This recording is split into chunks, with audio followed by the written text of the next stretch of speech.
Ma vision de Terralia, mais écoutez, comme je le disais précédemment, donc Terralia est un réseau d'acteurs. Nous avons fait évoluer la composition du réseau ces dernières années. On est parti au départ d'entreprises plutôt agroalimentaires. D'ailleurs, c'était le but du pôle de compétitivité, fédérer des entreprises agroalimentaires. Et on s'est rendu compte que pour développer des projets d'innovation et de l'innovation, il était intéressant d'associer d'autres contributeurs, donc ce qu'on appelle dans notre jargon les offreurs de solutions. Et aujourd'hui, notre ambition, c'est d'élargir encore notre réseau d'adhérents et s'orienter encore plus vers ces offreurs de solutions.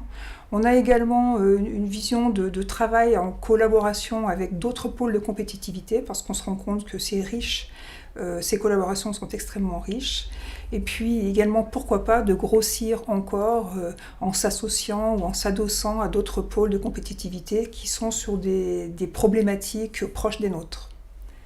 Voilà, donc c'est plutôt une vision.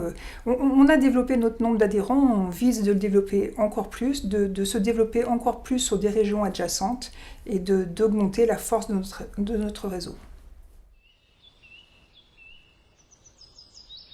C'est vraiment mettre le client et les adhérents au cœur de notre problématique. Et vraiment, on est au service de nos adhérents. Donc ça, c'est extrêmement important. Donc c'est leur apporter le meilleur service.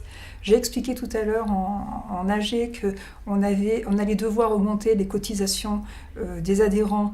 Et effectivement, de fait, on doit le faire pour notre équilibre financier qui est très bon, mais qui est quand même fragile parce on dépend des subventions que veulent bien nous accorder au moins pour 50% de notre fonctionnement, l'État ou les régions.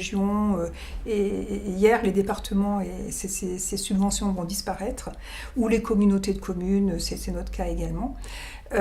Donc nous sommes contraints d'augmenter nos cotisations d'une manière assez raisonnable tout de même, mais je tiens beaucoup à ce que cette augmentation de cotisation corresponde à un service supplémentaire qui soit apporté à nos adhérents, qu'ils soient entreprises ou même les écoles ou les centres de recherche, etc. Donc ça, c'est une ambition, c'est toujours être à la hauteur du coût que cela représente pour nos adhérents. Et ensuite, comme je le disais également, c'est de renforcer encore notre réseau, de le voir grandir, augmenter le nombre d'adhérents et augmenter nos périmètres d'action, et par exemple en devenant un pôle encore plus important, soit par la coordination et le travail en collaboration avec d'autres pôles, soit par l'absorption éventuelle d'autres pôles également.